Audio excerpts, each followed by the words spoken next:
Mic check, mic check.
Welcome to the Dire Wolf Show, where we believe that America is exceptional and that our constitutional rights should never be infringed.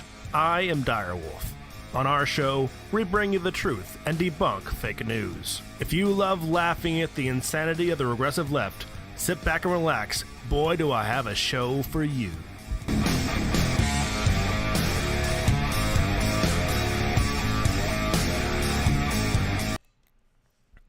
All right, welcome back, Wolfpack.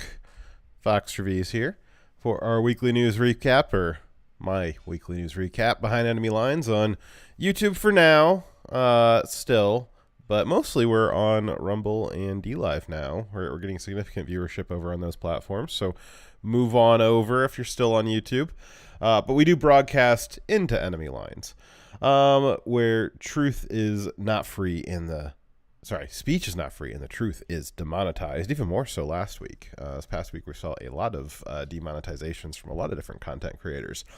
As you guys may have noticed, Direwolf is not here today, and I am mostly here today, though the show will be much shorter than usual and a little bit lower, probably a lot lower effort than usual. But I thought there was enough stories to at least put a little bit of effort in, and we'll do some quick recaps on a few stories just to make sure that we have a touch point this week and we didn't just leave you hanging with nothing. So let's see here. So as always, we have a good show for you tonight, or a medium quick show tonight. But first, I'll thank our sponsors. It's only because of viewers like you that we were able to put in such low effort. We especially thank those of you who donate to us financially, including Kayla, Ori, Maine, Nathan Cameron, Tetris Freak, Slowpoke, Thunder Erican, The White Lion, Timberwolf, White Wolf, and Direwolf. Money isn't the only way you can give, though. We appreciate you liking and subscribing to us on DLive, Twitch, YouTube, Rumble, and Twitter. And we especially like when you share links to our channel on any social media that you happen to find yourselves on, as the algorithm obviously does not do that for us. We will, as usual, open with a quick video of Mr. President Joe Biden doing some math and spelling, both of which are horrible combinations. Dyer and I will attest to, you should never try to do math on stream live unless the answer is written down for you in the notes, because you will always fail. And never try to spell anything that is also not written down in the notes because you will forget how to spell it. And that's usually a pretty good rule of thumb for politicians as well. But Joe did not make it like 52 years in government by following the rules. More on those rule breaks in a future story here. But first, we'll go through this video here. But we have 1,000 billionaires in America. You know the average tax rate they pay? 8 EIGH%. 8%. That's right. 8 with EIGH percent. I wish I paid EIGH percent, because I paid a very real large number of taxes. It was very annoying this year. My tax prep did not even. It was more expensive to get my taxes prepped than my return was this year, because I changed. I don't like when the government has like stolen money from me and keeps it for a year, and then I have to fill out a bunch of paperwork to get it back at the end of the year. So I changed my withholdings last year, which was great because I got more money during the year, and then it was sad because I didn't get a very big tax return. But that's the trade-off. But I can say my taxes were much higher than EIGH percent, very high. So I guess I need to keep on the path to becoming a billionaire, and then I can pay EIGH percent on my taxes as well. Alrighty, so let's get on to some of those rules that Joe Biden has been breaking. Our first story tonight will be from the Daily Wire. So the deep state, that deep state, they're always up to something. Deep state connection. Ex-CIA chief says Blinken, Anthony Blinken, spurred bid to discredit the Hunter Biden laptop story. So this Hunter Biden laptop story, I mean, you guys remember that was all fake news. It was, they basically shut down the internet to, cover up this fake news. It wasn't real, and it was the scourge of the Biden campaign.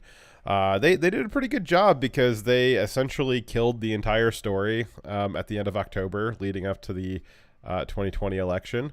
And nobody talked about it. Nobody was allowed to talk about it. You were smited if you talked about it leading up to the election. And then post-election, we were allowed to talk about it again. And since then, the story has become more and more true, more and more evidence. And really, even the Hunter Biden laptop in itself, the story has grown so much that just calling it the Hunter Biden laptop is a little bit misleading, because it's now laptops, several. There is 3 laptops and at least 1 cell phone and potentially another device so far, all of which linked into the iCloud and corroborated all the evidence on each other. So let's see about this story, though. I guess just to prime you, we'll talk about it. The story, I'll reference it, but just to prime you, you'll remember that one of the ways that they tried to cover up the story of the Hunter Biden laptop was that it was Russian disinformation. The Russians, they deep faked pictures of Hunter Biden's dick with M&Ms on it. They deep faked Hunter Biden having sex with his cousin, who was potentially underage at the time. Those dastardly Russians even deep faked a picture of a credit card that said Malia Obama, who is Barack Obama's daughter. They even deep faked a credit card with her name on it, cutting up crack lines. That was what they told us. It's pretty dastardly of those Russians. Just all of their computers in Russia, just full-time deep faking Hunter Biden. It's bold strategy. And part of the reason why we were told that it was a Russian disinformation campaign is there was an open letter sent out by 51 former intelligence agency something or another's, and they said this was classic Russian disinformation. And, they're the experts, so we have to trust the experts, of course. And so this breaking story this week is pertaining to that letter, and some interesting revelations about it.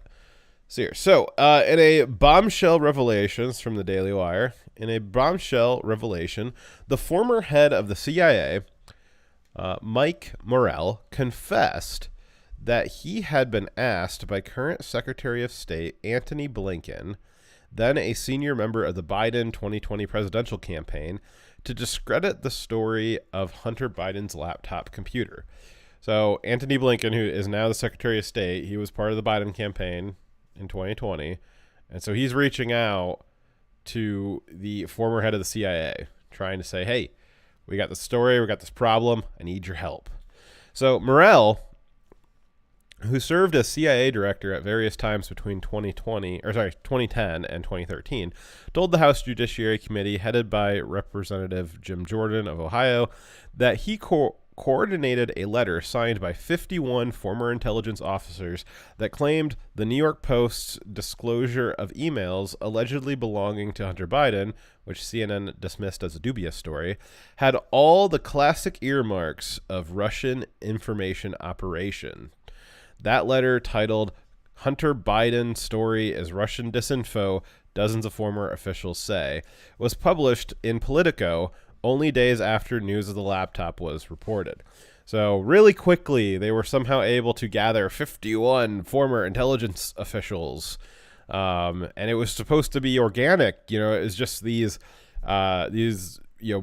altruistic 51 former intelligence officers. They just saw this news from the New York Post, and they were so worried on behalf of the American people, seeing that we were being taken advantage of by the Russians. And it was pure altruism that got them to coordinate with each other and write this letter on Biden's behalf, days after the story broke. You try coordinating 51 people of any kind, especially former intelligence officials, try to find 51 of them in a week and get them to write a letter. That's pretty. That was pretty heroic effort that went into that, apparently. Let's see here. So obviously Politico published that letter because that fits with Politico's narrative. Jim Jordan joined Michael Turner, the chairman of the Select Committee on Intelligence, to issue a letter to Antony Blinken on Tuesday asking for communications he had conducted with Morell regarding the laptop. Quote, based on Morell's testimony, it is apparent that the Biden campaign played an active role in the origins of the public statement, which had the effect of helping to suppress the Hunter Biden story and preventing American citizens from making a fully informed decision during the 2020 presidential election, they stated. Because basically now we have, Yeah, there's really no such thing as a former intelligence official. Everybody's, you might be retired, but you're still an intelligence official. That's kind of how that works. And so them getting together and putting this letter together to discredit the laptop. The letter that they made said the laptop was Russian dis or misinformation, but it was actually, by doing that, they were actually themselves engaging in a disinformation campaign. They were purposefully putting out false information that they knew to be false for a political end. So little, I guess, ironic there. They're always going to blame you of doing what they're doing. Sometimes they'll even blame you of doing what they're doing by doing it. So Daily Wire continues, although the statement's signatories have an unquestioned right to free speech and free association, which we do not dispute, their reference to their national security credentials lent weight to the story and suggested access to specialized information unavailable to other Americans. They continue. This is Jim Jordan saying this. This concerted effort to minimize and suppress public disinformation of serious allegations about the Biden family was a grave disservice to all American citizens and informed participation in our democracy. It's basically what Jim Jordan's saying is, you guys, you have the right to say what you want to say as private citizens, but you might not have the right to say it by referencing your credentials as intelligence service members that, implying that you have special knowledge when you really don't, and trying to launder this opinion through kind of the specter of credibility with the credentials that you have. Article continues. In his October 22 debate with former President Trump, Biden used the letter after Trump called Hunter Biden's computer the laptop from hell. Biden said, quote, "Look, there are 50 former national intelligence folks who said that what this he's accusing me of is a Russian plan." Biden snapped. "They have said that this has all the characteristics. 4 or 5 former heads of the CIA, both parties, say what he's saying is a bunch of garbage. Nobody believes it except him and his good friend Rudy Giuliani." So this this wasn't just some benign statement from 51 American citizens. This gave Biden the ability to, on the national debate stage, say, well, all the intelligence agencies are in agreement. This Russian laptop thing it's all bunk. It's phony. This isn't real. And people believe that. A record number of Americans seem to have believed that and went to go pull the lever for Joe 2 weeks later. Let's see here. So Trump responded with, "You mean the laptop is now another Russia hoax?" Trump responded, which is a classic Trump response. And it was it was accurate. It was prescient, and rather, I don't know. I don't think it was too hard to realize that was another Russia hoax. But I guess Trump still gets credit for being correct on that, and you all do as well. So this is now after this revelation this week, and this is coming out of the hearings that we're having in the House, because the Republicans now gain control of the House, which means we gain control over having hearings and investigations into various things, all of which is very exciting, though almost never do these investigations and hearings lead to any kind of criminal prosecution, putting anybody in jail, holding anybody to account, even making them pay a fine or slapping them on the wrist, anything like that. And that almost never comes of these investigations, but their value as scandal and intrigue generators is undoubtable. And this is quite the scandal. And now the Republicans are calling for Blinken to step down.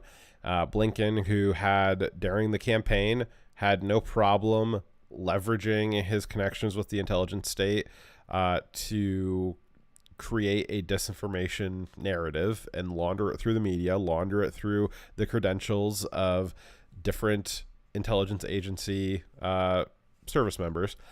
if he was willing to do that as a private citizen in the campaign for Joe Biden, what is he willing to do as Secretary of State when he has access to so much more? And so the Republicans are asking for him to step down. He probably won't, but I guess the Republicans continue asking for it.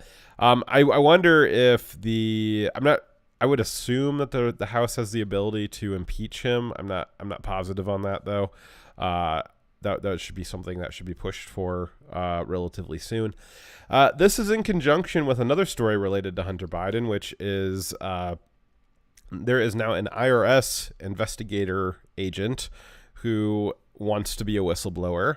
And like all whistleblowers on the right, he's being kind of a pussy about how he goes about doing it. If you're a whistleblower for the left, you just, I don't know, you just call up any of your favorite news outlets and publish the documents immediately, or you leak them to WikiLeaks or all of that stuff. And it's all good to go. On the right, though, they tend to be a little bit more careful, a little more cautious. That's probably a good thing in the long run. But still, we have this IRS agent who has some information that he would like to testify about, basically saying that Attorney General Merrick Garland is purposefully and knowingly blocking and obfuscating the investigation into Hunter Biden's basically back taxes. All of those corrupt business dealings that the Bidens have been doing over the last several years have generated a lot of taxable income, not all of which was paid. And like Al Capone, the IRS will get you. They'll get you on the taxes. They don't care what the crimes were. They just want the money for the taxes. And so we thought, well, if the IRS can get Al Capone, surely they can get Hunter Biden on those taxes. And as of late, the answer to that was no. And this IRS agent who wants to be a whistleblower is saying, well, he knows why, and he suspects that or he has some evidence apparently that it's because Merrick Garland is putting his thumb on the scale to block the investigation. That is a developing story.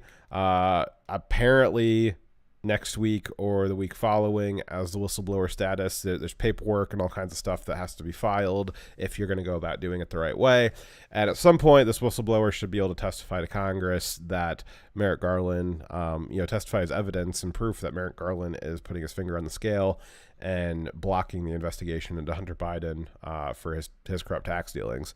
I think that probably, I don't know, I guess I'll be surprised if that guy survives to the conclusion of the paperwork.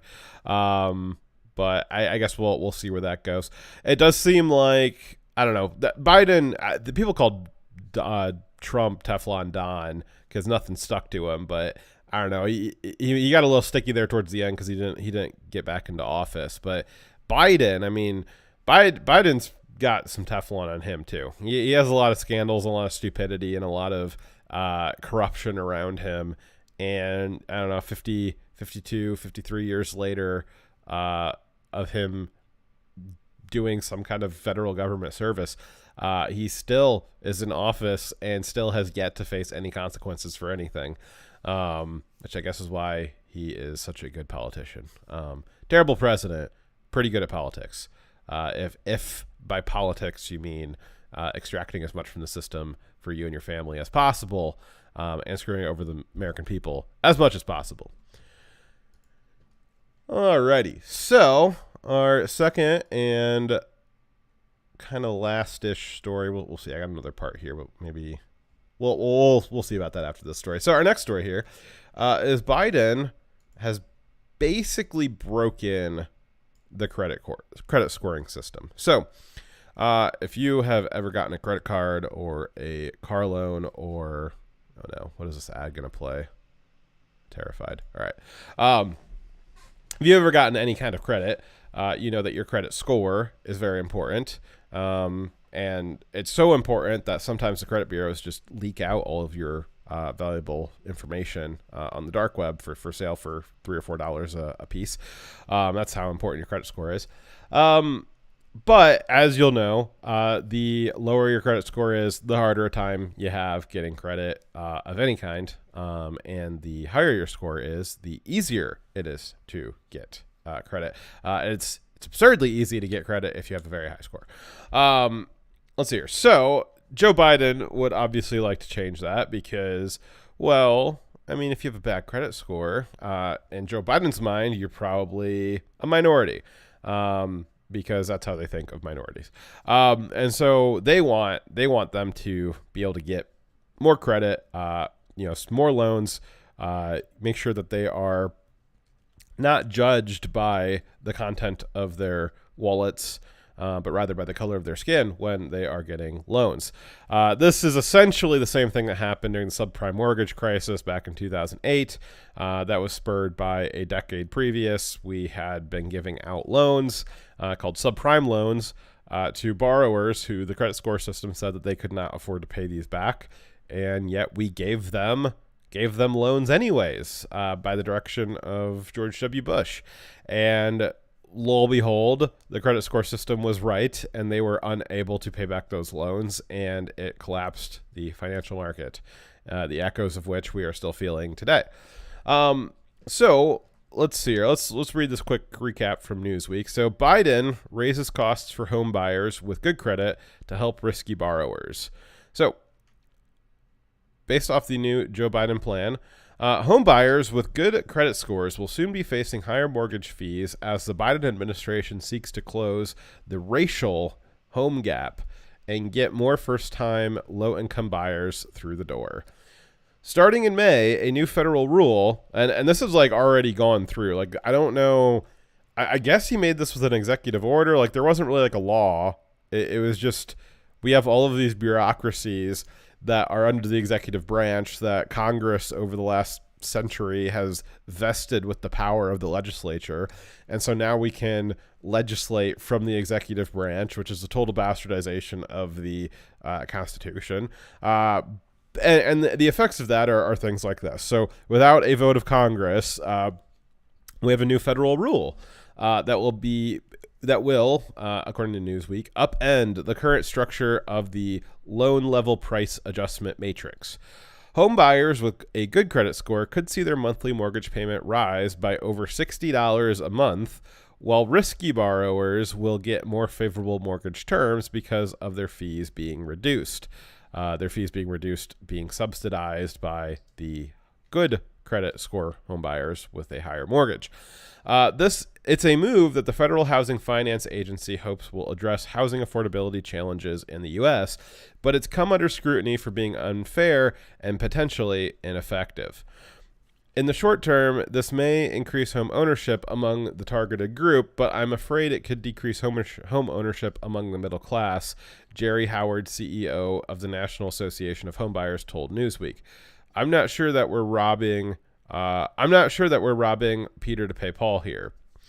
Only about 25% of home buyers with Federal Housing Administration loans are people of color, according to the White House. Black and Hispanic people, on average, have fewer savings to use as a down payment on a home and tend to have lower credit scores, according to David Stearns, former CEO of Mortgage Bankers Association and former FHA commissioner during the Obama administration.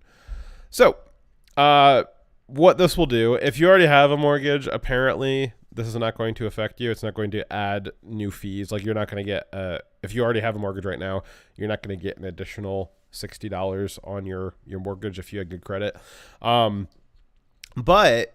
if you are not buying a home right now, or maybe you were looking to change homes, well, now all of a sudden that really screws up the math. $60 a month, an extra $60 a month on a mortgage payment is a lot of money. It's a lot of home value that could otherwise go into the mortgage. Some estimates say that over a 30-year mortgage, that's something like $14,000 to $20,000, which is, that's not a small amount of money, especially when you're looking at homes where, you're looking at just at the edge. Whenever you're looking for a house, I looked for a house 2 years ago. It is always the case for everybody, no matter what kind of house you're looking for. The house you really want is just a little couple fractions of a percent out of your price range. And you have to make a decision as to whether or not you're going to settle for something less or if you are going to stretch yourself for something more.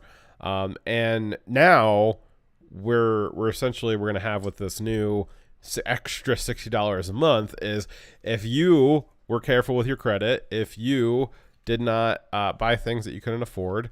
And again, you don't need to be a rich person to have a high credit score. You just need to pay back the credit that you have. Being rich obviously helps with that, but also not living outside your means helps with that. And so you have a lot of middle-class people who are not, uber wealthy by any stretch of the imagination, but they've been careful, they've saved, they've done what they needed to do. They didn't live outside their means, and now they're ready to buy a house. And well, now that perfect house is even further out of reach, because now you got an extra $60 a month being paid to subsidized people who can't afford to buy their house.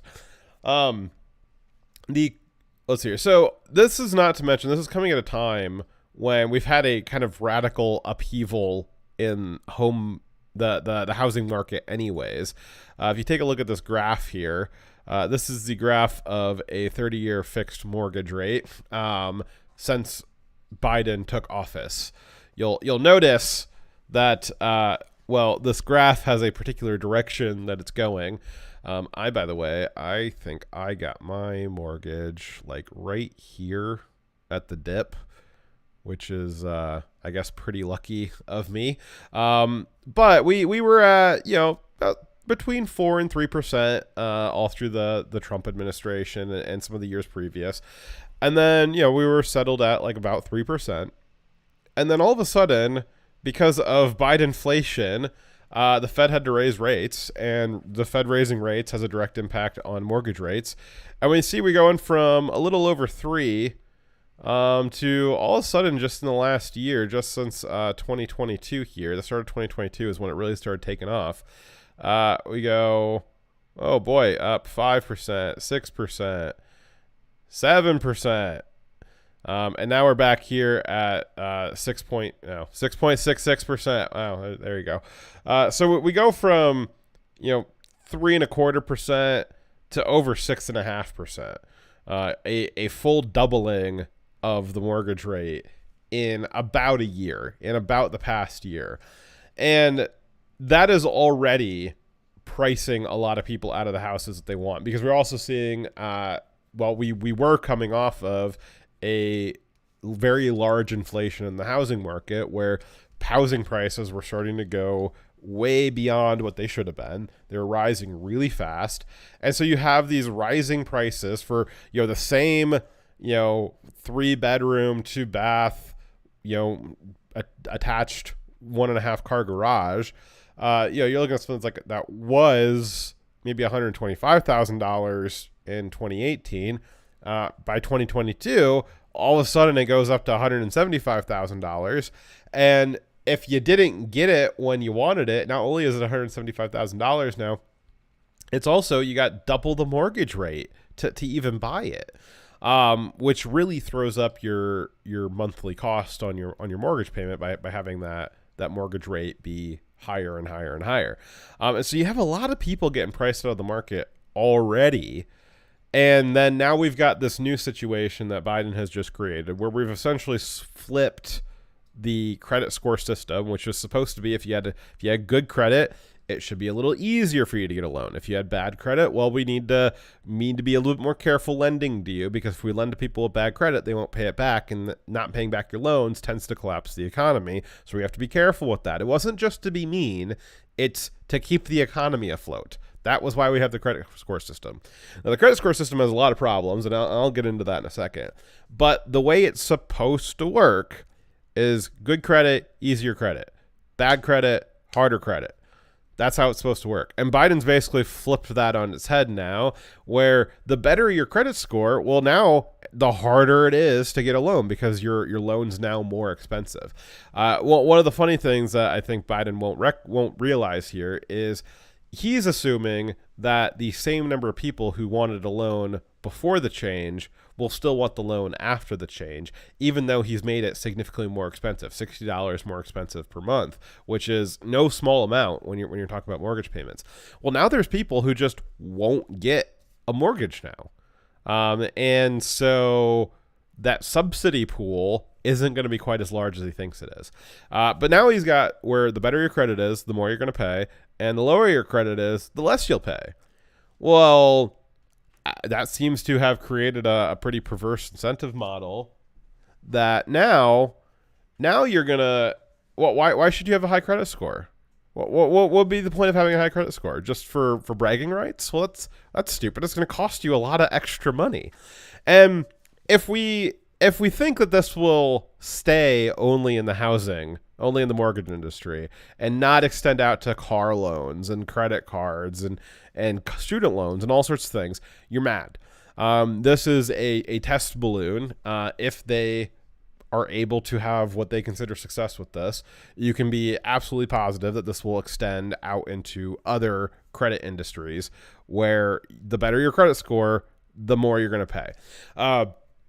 They really should just get out a Pantone color sheet, a color swatch, and just measure your skin tone and tell you what the thing is. All this playing, that would actually be better for the economy if we just gave out mortgage rates based off your skin tone, rather than having all of these weird numbers where we're making stuff up and we're inverting things that used to be one way and now they're the other way, and now we're gonna add a couple of points here and print a little money here and add a little bit more interest over here, and you're just playing games that are really hard to predict.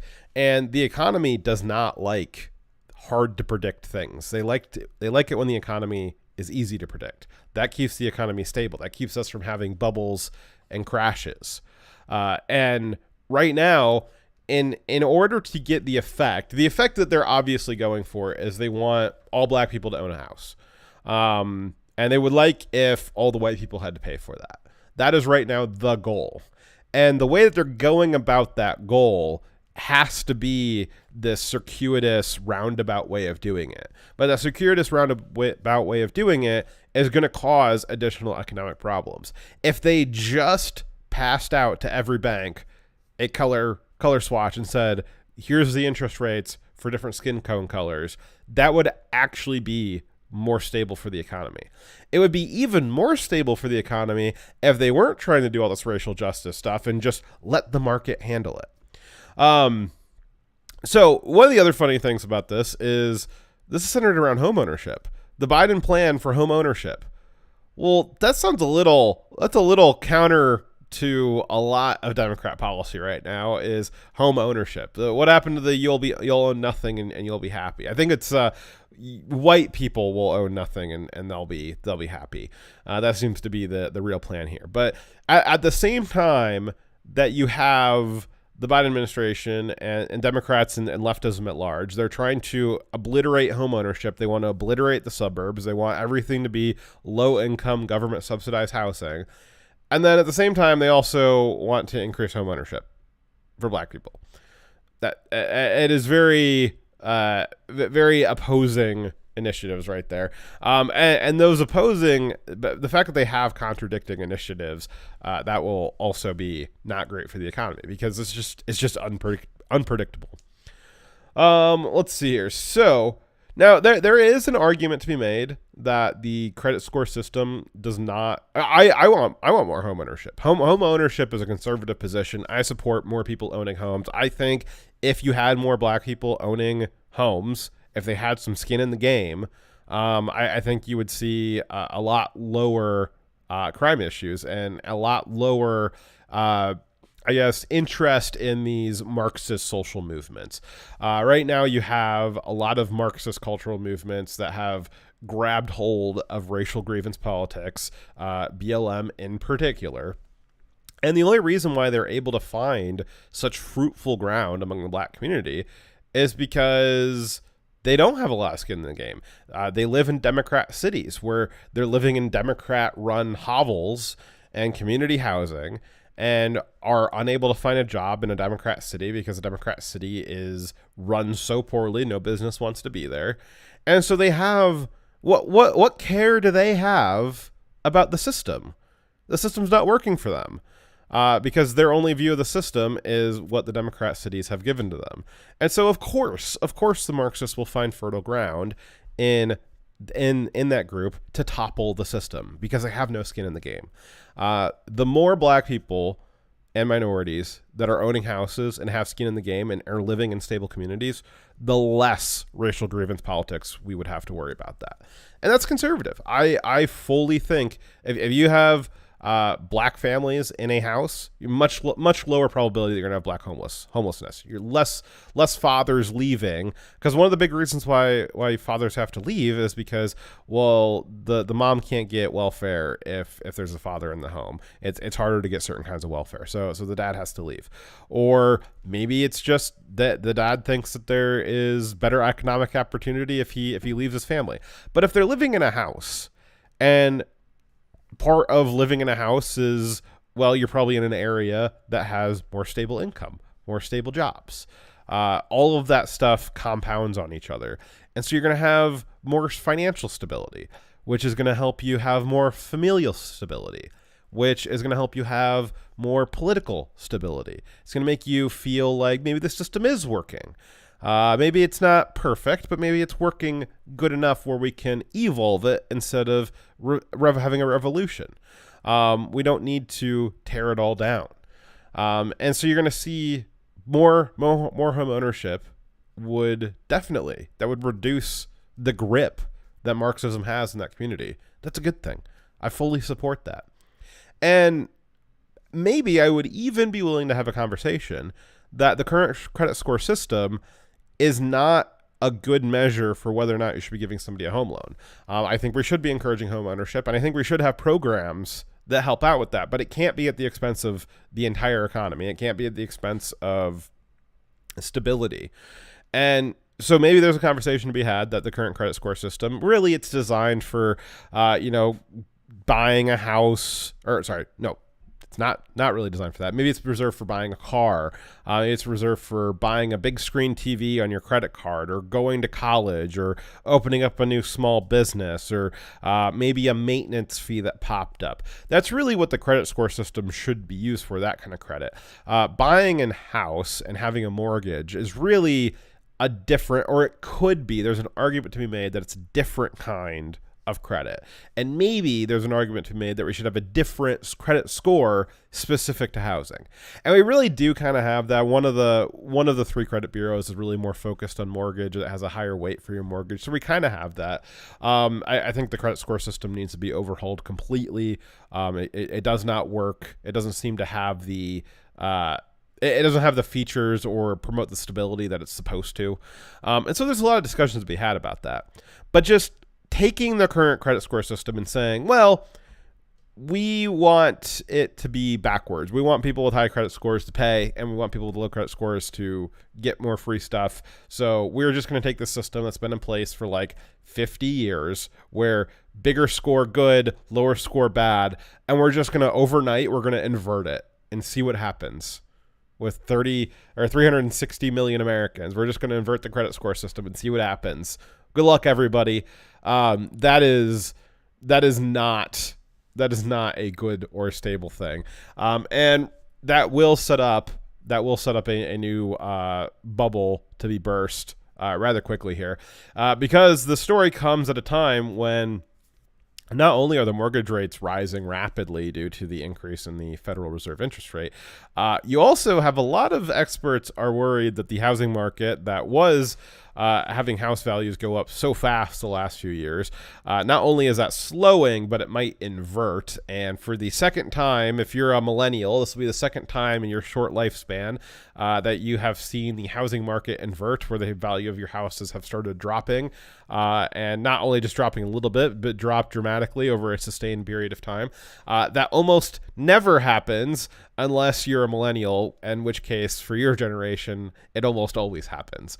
And so we're about to see that for the second time in our lifetime, which is that's supposedly anomalous. Over the last century, that's an anomaly. And I don't know, we seem to be getting more and more economic anomalies lately. I wonder if it has anything to do with the people running the economy. But what that means is you're going to have a situation where housing prices are going to either stagnate or start to drop. The entire mortgage system and the housing market system is designed around the idea that your house value either stays stable, but preferably it goes up with the inflation rate. That's the goal or the hope. Most Americans, the majority of their wealth is in their home. And so what happened in 2008 is you had people who couldn't afford the mortgage payment. And, if you can't afford your mortgage payment, it's okay if your housing value stayed even with the mortgage that it originally was, or if the house value went up, because you can just sell the house and downsize. And when you sell the house, it will pay off the mortgage. But what happened in 2008 is you couldn't sell the house and pay off the mortgage because the value of the house dropped to below what you had left to owe on the mortgage. And so now you're stuck. You have this high mortgage payment and you can't sell the house and downsize because you're stuck in the mortgage. It wouldn't pay it off. You'd still be in the same situation, just without a house. And so we're about to see that same situation where now Biden wants to have a bunch of people get houses subsidized by people who can and should afford a house, are now going to be subsidizing people who can't afford a house. And then they're going to buy those houses. And over the next 2 years, the value of those houses are going to drop, possibly dramatically. And all of a sudden, they're going to be underwater on their mortgages. And they'll be stuck with a mortgage payment that they can't afford. And they won't be able to sell their house to get out of it. They'll be stuck. And it's interesting that the Biden administration would be targeting blacks and minorities here, because it would seem pretty cruel to target that group of people under the guise of helping them, when really what you're doing is you're setting up a financial bomb that will go off in 2 or 3 years and not only put them into a worse situation, but basically cripple them economically for life, and also have the additional effect of ruining the rest of the economy for everybody else. Maybe this is a great reset. Maybe that's how I can square this hole here. Is yes, the home ownership that Biden is pushing seems to be at odds with the Great Reset narrative. But if what I said is, if based off how I described it, is this is setting up an economic catastrophe, another housing mortgage crisis in the next couple of years here, maybe that's the goal. Maybe this is part of the reset narrative. Maybe that's why it makes sense that this is kind of at odds with the Great Reset narrative, is that this will create a housing situation unlike anything we've ever seen before, even worse than 2008. And we'll have no choice. We'll have no choice but to have the government come in and take over the housing market, because there'll be so many people homeless. Thanks, Joe Biden. What a great job he's doing. Alrighty. The last little kind of sub story I have here. I'm gonna skip that one. So that was all we got for today. It was a quick show. Dyer could not be. He regrets that he was not able to join us today. And I regret that I did not put more effort into the show. But I think we did pretty good. Just me and, doing about a half-hour prep. Just a quick show. Hopefully get you guys that Direwolf media fix that you need each week. There's a lot of other stories that we didn't cover here, and I will continue to hope that we are not your only source of news. But I thank you for your time today, for letting me jabber at you for 45 minutes. I appreciate that, as always. Direwolf should be back next week. I will be back next week. And we hope that you guys have a good week. This has been Direwolf Media's Weekly News Recap. Trevize signing off.